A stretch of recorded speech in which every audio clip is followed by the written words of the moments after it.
Tere, armsad õpetajad ja kõik vaatajad. Täna ma tahaksin rääkida ühest sellisest keerulisest teemast. See on emotsionaalne valu ja mürgised emotsioonid. See on minule viimasel ajal olnud väga niisugune muret tekitav, sellepärast et ükskõik kus ajalehest või Facebookist või tihti ka inimestega rääkides on näha ja see väljendub, kui palju on inimestes seda emotsionaalset valu, pahameelt, aga lausa ka mürgiseid emotsioone. Ja tahaksin täna natukene mõtiskleda sellel teemal, miks see nii on, kuidas inimene on ise kogunud endasse selliseid emotsioone, mis väljudes ja ka tema enda sees osutuvad selliseks emotsionaalseks mürgiks. Et seda, kui ta neid välja elab, siis need inimesed, kes seda kuulavad või selles keskkonnas on, eelkõige muidugi lapsed koolis, saavad selle poolest kahjustatud. Aga mitte ainult need tema väljas olevad partnerid, suhtlemispartnerid, tema perekonnaliikmed, tema õpilased klassis ei saa kahjustatud, vaid kõige rohkem kahjustavad emotsionaalne valu ja mürgised emotsioonid just inimest ennast. Kui nüüd natukene selgitada, et mida võiksime mürgiste emotsioonide all siis mõelda, siis ma kõigepealt kohe soovitan teile nüüd seda raamatut, mis mina ise olen ka lugenud, just oma ka käsiraamatus saanud ideid, sellest raamatust soovitan väga lugeda. Ja teine on siis minu käsiraamatuga seotud niisugune peatükk siin, kus on räägitud osavõtlikust koolist. Siin on ka mürgistest emotsioonidest natukene räägitud. Aga ja kuidas nad inimest mõjutavad, see on ka väga oluline. Aga kõigepealt ma tahaksin nüüd mõtiskleda, mitte anda mingeid definitsioone ega lihtsalt anda teile ka natuke mõtteainet, et kus kohast võiksid siis tekkida sellised mürgised emotsioonid meie nagu kollektiivi, meie kooli, meie enda perekonda ja kuidas need mürgised emotsioonid avalduvad, mida nad meiega teevad ja kuidas nad väljenduvad. Kindlasti üks kõige suurem mürgiste emotsioonide tekkimise nagu põhjus või allikas, lähtekoht on see keskkond, kus me elame. Ja kindlasti te olete pannud tähele, et ükskõik kus seltskonnas, kui keegi inimene väljendab alandavaid, solvavaid, teisi nagu haavavaid sõnu ja naeruvääristab kedagi või ütleme, räägib silmnähtavalt halba juttu kellegi kohta, siis sellel on niisugune halb niisugune mõju, et see ka nakkab. Et üks variant on see, et ta nakkab niiviisi, et me võime ise tunda ka kuidagi, et oleks nagu lubatud vastata samasuguse mürgise nagu vastusega või et oleks kuidagi nagu meie selles keskkonnas, meie jutuajamises, vestluses nagu selline noolte või mürginoolte pildumine kuidagi iseenesest mõistetav ja heaks kiidetav. See on nagu üks selline väga ohtlik lähtekoht mürgiste emotsioonide tekkimiseks. Ehk teisiti öeldes, see tähendab seda, kui ühes inimeste vestluses, seltskonnas on keegi, kellel on nagu julgust välja öelda asju, mis teisi võivad haavata ja solvata, siis sellisel juhul terve see seltskond saab kahjustatud. Kui nüüd ühel õpetajal on selline julgus öelda selliseid asju, siis tema õpilased saavad kahjustatud. Kui klassis on keegi liider või julge kuju, kes on harjunud suhtlema mitte oma viha välja elama, mis on normaalne emotsioon, aga harjunud suhtlema just sellist alandavat, sarkastilist, sildistavat, halvakspanu väljendavat teksti nagu ilmutama õpilaste poole pealt, siis täpselt samamoodi on tegemist olukorraga, kus kõik saavad ümber kahjustatud. Nüüd teine allikas, mis on huvitaval kombel nii psühholoogias kui ka võib-olla väga mitmeteski religioossetes arusaamistes palju rohkem esindatud kui selline väljast tuleva nakkuse küsimus või väljast tuleva sotsiaalse kontrolli nagu nii-öelda mahavõtmise küsimus, siis teine selline mürgiste emotsioonide ja tekkimise nii-öelda põhjendus on see, et inimene on läinud ise oma emotsioonide, oma valuga, emotsionaalse valuga, mis tema enda iseloomus ja tema elus on läinud nagu selles mõttes halvaks. Tema hingeelus on toimunud väga halvad muutused sellisel kujul, et ta tahab välja elada seda oma sisemist valu kedagi teisi, kas siis emotsionaalselt vägivaldselt või lihtsalt nagu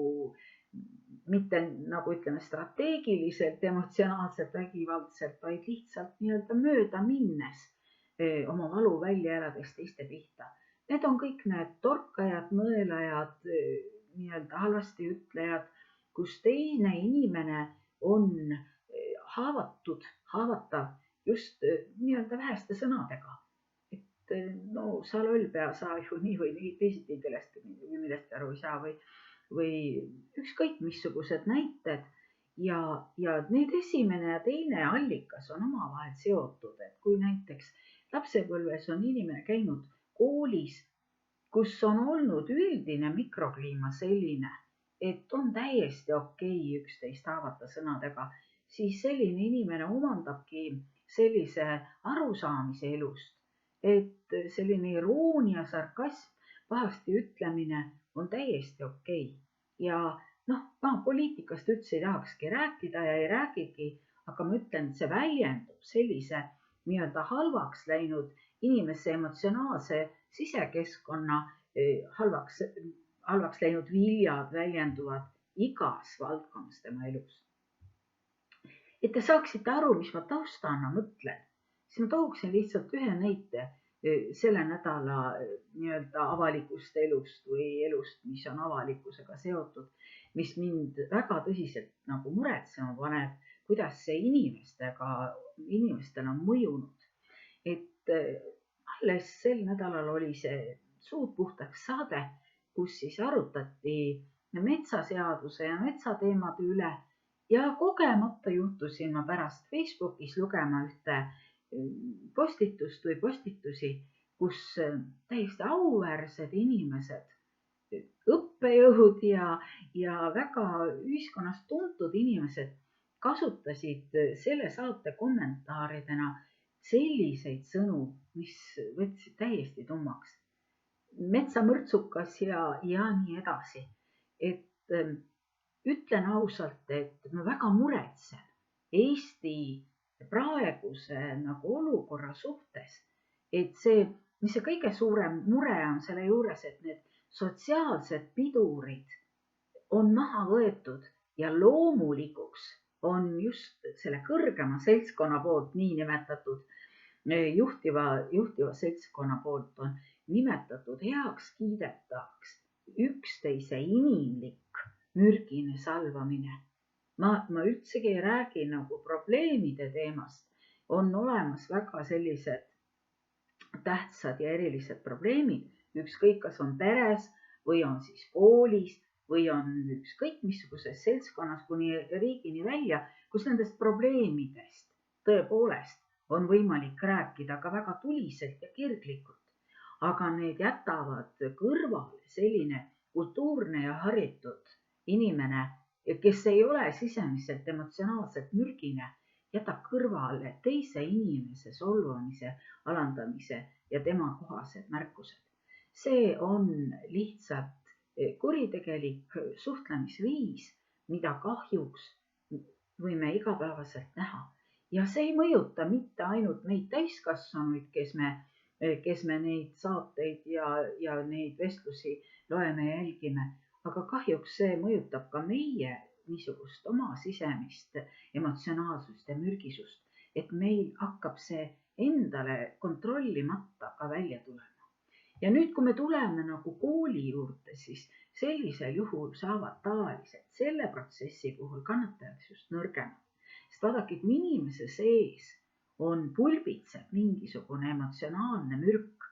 siis sellisel juhul ei ole võimalik temal sellega kuidagimoodi selle olukorraga hakkama saada, kui see peab kuidagi välja tulema. Ja kui inimene ise ei mõista, et see, mis temaga toimub, on teda ennast hävitav,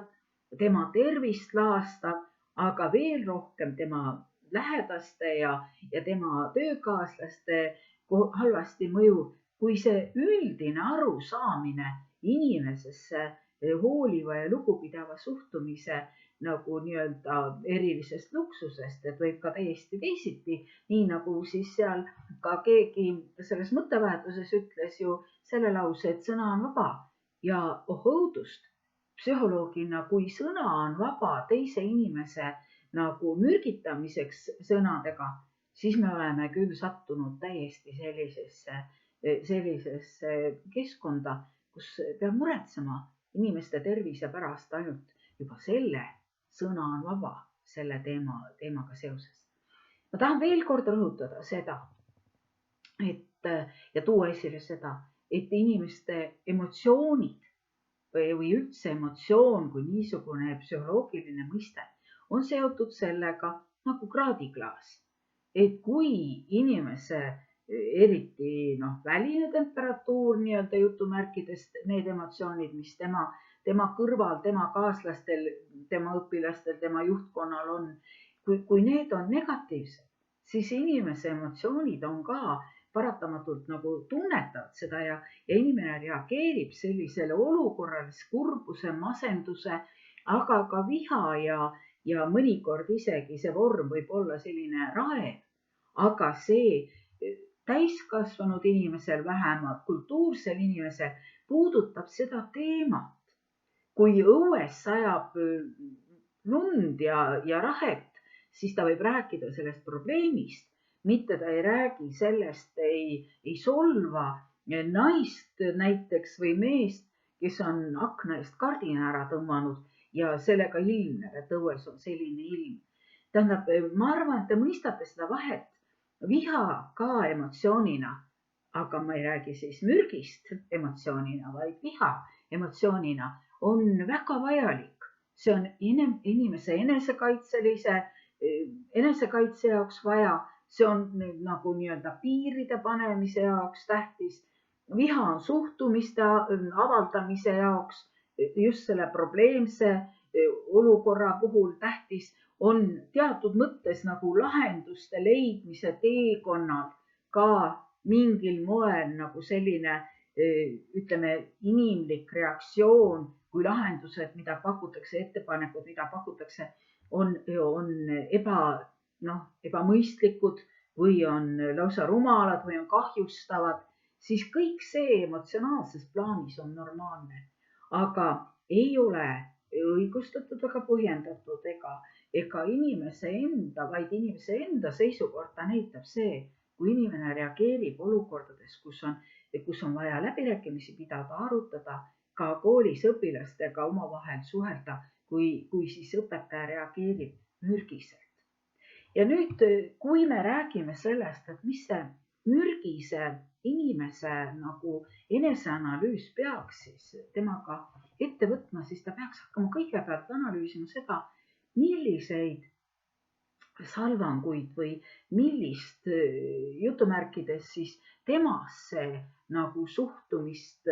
niisugusel kujul, et ta on saanud mürgitada elu poolt, ta peaks hakkama nendest asjadest nagu mõtlema. Et ma tahaksin oma võib-olla tõesti psühholoogilises naiivsuses ka öelda seda, et ma olen näinud elus olukordi, kus geneetiline selline halb iseloom kandub edasi põlvkondade kaupa. laste puhul võib seda näha, aga et mina olen nagu veendunud, et kui inimesel on ka geneetilised nagu sellised halvad soodumused, ütleme, et tal on soodumus isiksuse häirete ilmnemiseks või psühhopatoloogilisteks või psühhopaatia laadseteks ilminguteks või niisuguseks halvaks inimeste põlguseks või millekski taoliseks, siis ma usun, et mina usun seda, et need on ikkagi avalduvad siis, kui lapsepõlves või nooruses on saanud inimene ka vastavat nagu keskkonda kogeda. Ja sellepärast, kui te tunnete, et olete ise selline mürgine inimene, kes on teistele halvasti ütlemine, on nagu väga lihtsalt tulemas ja et te leiate, et teie nagu selline enda sisemine heaolu on seotud selle, kui te olete saanud kellelegi kuidagimoodi halvasti öelda või te tunnete ennast paremini, siis palun hakake analüüsima, kust on teie selline sisemine riknemine tekkinud. Kas teil on olnud eeskujuks keegi kodune inimene, kes on harjumuspäraselt kogu aeg harjunud nagu kellelegi teisele halvasti ütlema või mis on see kontekst, et teie seest on tekkinud selline olukord, kus te ise ennast sisemiselt mürgitate ja selle sisemise mürgitamise tulemuseks on muidugi väga palju erinevaid haigusi, millest ma täna ei tahaks lihtsalt rääkida. Ja nüüd kui te olete nagu ennast analüüsides jõudnud järeldusele, et mis on nende niisuguste teie iseloomu omaduste või teie käitumismustrite tekitaja, siis te saaksite hakata ka ennast nagu paremini jälgima, et te saaksite aru, millistes hetkedes teil on tahtmine nagu nõelata, solvata, torgata teist inimest või mismoodi nagu seda olukorda hoopis asendada sellise probleemidest rääkimisega ja probleemi aruteluga ja võib-olla uuesti üleküsimisega, kui te teisest inimesest olete nagu valesti või niimoodi aru saanud, et see vallandab teis mingisugused sellised soovid mürgiselt torkida. No jah, võib tõesti, mina ka olen lugenud sellistest psühhopaatia või psühhiaatri raamatutest selliseid näiteid, teiegi võib-olla olete kuulnud seda näidet kahest sellisest sõbrast jutumärkides, kuidas Konn ja Skorpion jõudsid üheaegselt jõe äärde ja siis ei saanud jõest üle teistmoodi, kui Skorpion palus, et Konn võtaks ta turjale, et nad koos siis ujudes saaksid üle ja Konn ütles, et ma ei saa sind võtta, et sa nõelad ja me upume mõlemad ja Skorpion tõotus ja lubas, et ei, ma seda ei tee. Ja siis, kui nad hakkasid juba peaaegu teisele kaldale saama, tundis Konn äkki, et ikkagi tema kaaslane oli oma mürginõela välja võtnud ja teda nõelanud. Ja kui siis Konn küsis, et miks sa seda tegid, me upume nüüd mõlemad, siis vastas Skorpion, et loomuse vastu ma ei saa. Mina usun, et Jumal on loonud inimese oma näo järgi, kõik inimesed on väärtuslikud ja imelised. Nende käitumine võib olla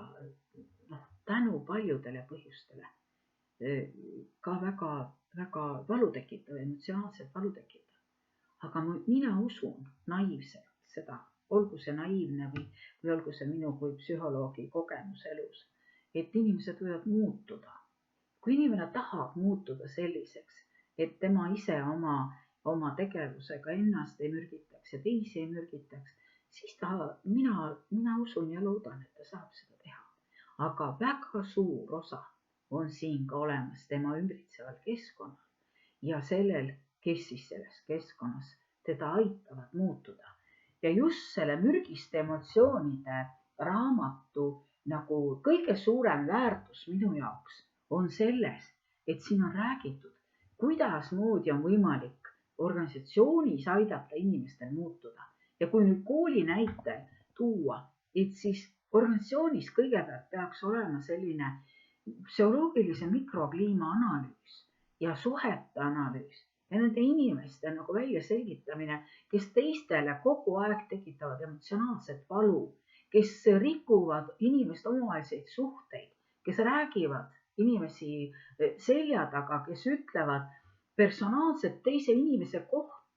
niisuguseid salvavaid või halvustavaid märkusi, et see paratamatult sellega järgnev emotsionaalne valu, olgu see siis õpilaste puhul, lapsevanemate puhul või kolleegide puhul. Ja nüüd, kui me analüüsime seda kooli psühholoogilist keskkonda, siis me peaksime need valupunktid või kasutades nüüd seda eestikeelset ütlemist, mida kasutatakse selliste keeruliste organisatsioonide kohta, need väiksed ussipesad või need ussimunad nii-öelda seal avastama, kus on need inimesed organisatsioonis, kes tegelevad teiste inimeste nagu salvamise ja alandamisega.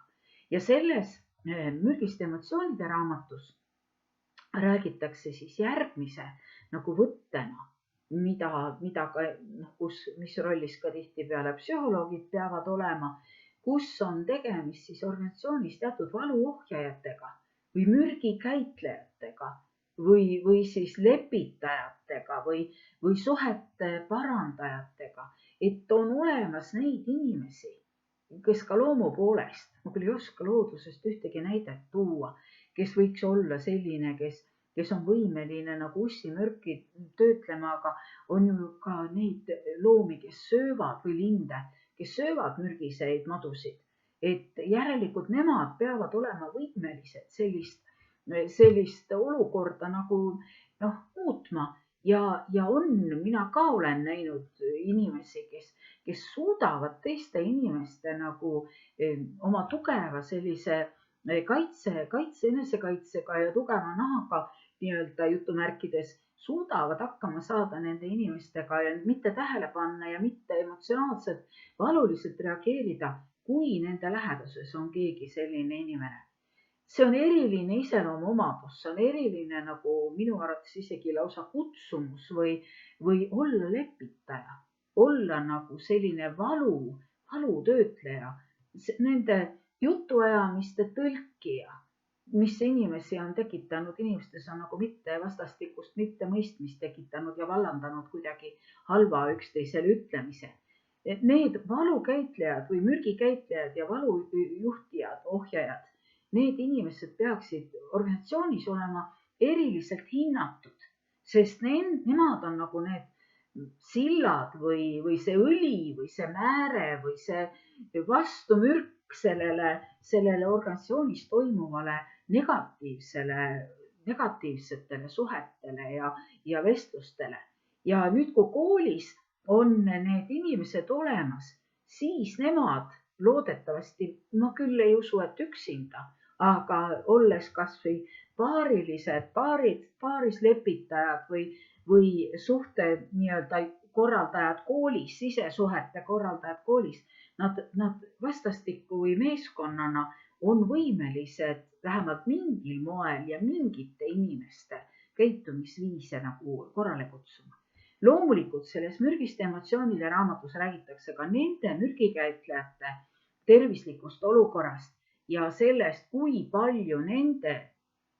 nagu niisugune vastupidavus ja oskus neid suhteid reguleerida mõjutab ise nende endi tervist. Aga mina usun seda, et kui nagu sellised inimesed, kes on organisatsioonis, lihtsalt äärmiselt hädavajalikud igal pool praegusel hetkel, eriti Eestis praegusel hetkel ka väga koolis, kui on nii palju pingeid koolis ka õpetajatel, et nende inimeste toetamine juhtkonna poolt või siis omavaheline toetamine või supervisioon või nagu niisugune teadmiste andmine sellel teemal neile lisaks, et kuidas moodi saada hakkama mürgiste emotsioonidega, siis see on hädavajalik. Ja muidugi, kui nüüd on olukord koolis jõudnud nii kaugele, nagu ma siin oma kesiraamatus ka kirjutan, et tuues välja emotsionaalselt mürgitatud keskkonna tunnused ja lausa ma teen siin nagu mürgimeetri ja võin selle mürgimeetri puhul öelda, et näiteks mürgisuse astme protsent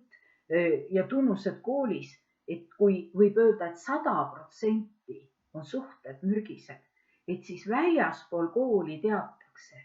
et seal koolis on nii-öelda ussipesa või pommiauk, nii keegi ei soovi siduda ennast selle kooliga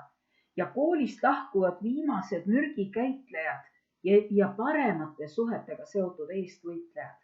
Et noh, tõesti ma usun, et sellises hullus seisus koole on äärmiselt vähe, aga olen ka juhtunud kokku puutuma kooliga, kus üleüldine selline emotsionaalne ja psühholoogiline mikrokliima on väljakannatamatu vähemalt ülitundlikele või tundlikele inimestele. 90% mürgisus väljendub avalikult konfliktides, alandustes, lahkumistes, vallandamistes, igapäevasuhtluses ja pidupäevades, kus ka ollakse võimelised haiget tegema ja haavama teisi. Ja ütleme, teine äärmus siis, kus peaaegu kooli mikrokliimas puuduvad need mürgised emotsioonid, on siin mul niimoodi välja toodud, et tegemist on keskkonnaga, kus tähtsustatakse iga inimest, tema vajadusi, tema isiklikke kannatusi ja haigusi, perekonnaelu probleeme ja tehakse kõik, et õppimis- ja töökeskkond oleksid võimalikud vabad probleemidest ja emotsionaalsest valust. See emotsionaalse valu nagu tunnetamine organisatsioonis ja selle mitte tolereerimine, kui keegi saab haiget, et nii-öelda pisarate kiusamise, alanduste, mitte nagu rahulik pealtvaatamine, see näitabki, kui üks kool, üks organisatsioon on niisugusel kujul positiivselt üles ehitatud ja toimiv, et ta mõistab iga inimest just sellisel kujul, nagu see inimene on ja aitab seda inimest nagu siis töötada, elada ja osaleda selles kollektiivi elus selliselt, et ei oleks kaasnevat emotsionaalset valu ja et ei oleks selle suhtlemise käigus võimalik siis inimesel nagu saada haavatud ja nakkust, eriti nagu laste puhul, see on väga oluline, et oleksid nagu need suhted selles mõttes head. Selleks, et saada nüüd organisatsioonis nii kaugele, et ühised kokkulepped, nii-öelda põhimõtted, organisatsiooni aluspõhimõtted on sellised, et ka varjatud, salajane, ka autoriteetide poolt nagu nii-öelda jutumärkides lubatud, nagu selline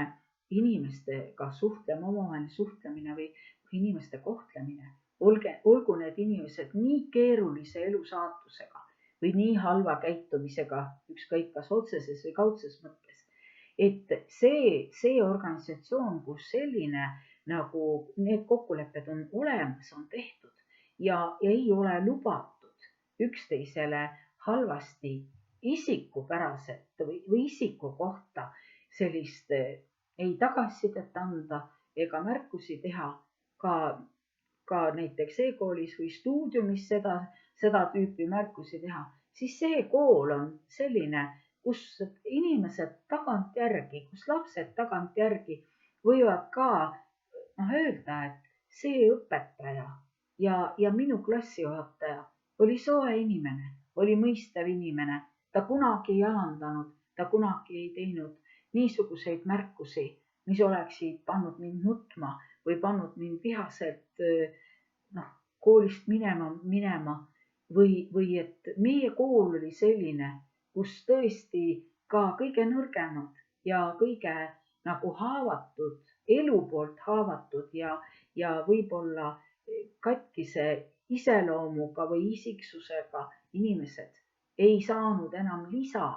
lisahaavu, lisa nagu salvamisi, vaid et meie koolis oli selline avalik, teada ja toimiv mikrokliima, kus üksteist toetati ja emotsionaalset valu mitte ainult, et ei välditud, vaid aidati ka sellest terveks saada. Soovin teile väga südamlikku ja sooja elu endale, et teie võiksite olla need inimesed, kes enda mürgisuse pärast ei teeks endale liiga ega ei haigestuks ega teie tervis ei saaks laastatud. Aga soovin ka väga, et teie koolis, teie õpetajate ja kolleegide hulgas eelkõige ja juhtkonna ja teiepoolsete suhete poolest oleks selline emotsionaalse valu tegemine teisele inimesele lubamatu.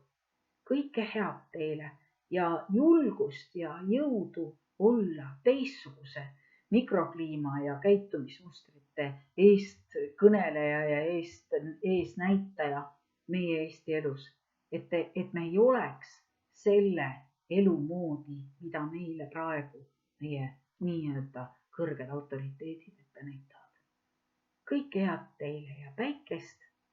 ja ilusat talve. Olge väga hoitud.